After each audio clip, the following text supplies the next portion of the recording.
নমস্কার। অনেকে প্রশ্ন করছে আমাকে যে আপনি শুধু মোবাইলে বক্তব্য দিচ্ছেন ইউটিউবে, শুধু বক্তব্য দিলেই তো হয় না, আমাদের কিছু হাতে হাতে প্রমাণ দেখান। কোন কোন রোগী সেরেছেন একটু রোগীদের সাথে কথা বলে আমাদের একটু পরিচয় করিয়ে দেন। কিন্তু আমি তো যেসব রোগীদের সেরেছিলাম, যারা সুস্থ আছে, তাদেরকে বললাম, তারা তো রেগে যাচ্ছে। আমাদের ফটো কেন মোবাইলে যাবে? খারাপ কাজ।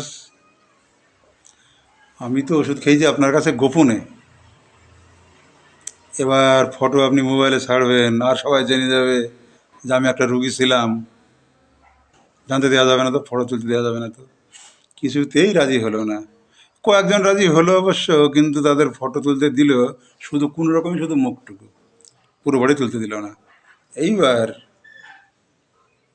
ফটো ওনার সামনেই তুললাম, ওনার সামনেই সাউন্ডকে একবার ডিলিট করে নিল। বলে সাউন্ড দেওয়া যাবে না। আমার সামনেই আগে মোবাইল থেকে সাউন্ড আগে ডিলিট করে দেন, তারপরে আপনি ভিডিও ছাড়বেন, কী কী করবেন সেটা আপনি দেখেন গে। কিন্তু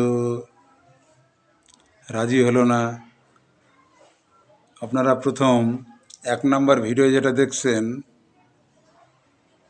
ইনার লক্ষণগুলো পর্যালোচনা করেই আমি ওনাকে পেয়েছিলাম।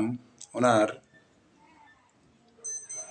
ক্যালকেরিয়া কাপ দিয়ে সেট হবে, কিন্তু ক্যালকেরিয়া কাপ দিয়ে আমি বিফল হয়েছি। ক্যালকেরিয়ার পরে লাইকোগ্রাম দিয়েছিলাম, আমি বিফল হয়েছিলাম। ক্যালকেরিয়ার পরে লাইকোগ্রাম দিয়েছিলাম, তারপরে সালফার দিয়েছিলাম,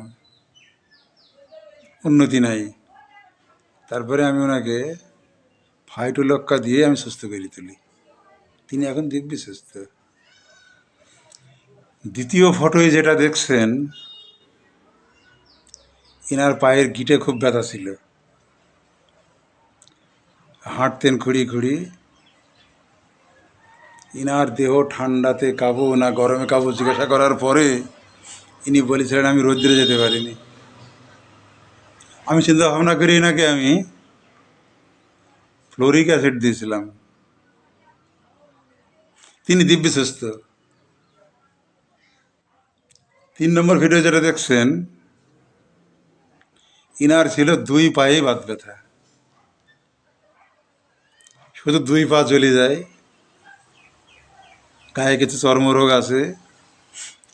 ভাবলাম সালফারি দিয়ে, আমি সালফার দিলাম না, গায়ে চর্মরোগ তত চুলকানি নাই। সালফারের প্রচণ্ড মিষ্টি খাওয়ার ইচ্ছা, সেটা নাই, আছে অল্প। এনাকে আমি ক্যালকেরিয়া সাল্ফ দিয়ে বায়োকেমিক 30x 15 দিন ওষুধ খাইয়ে এনাকে আমি সুস্থ করে তুলি। যাক, আজকের ভিডিওটা আমি বেশি বড় করব না, আমি একটু টাউনের দিকে যাবো। নমস্কার।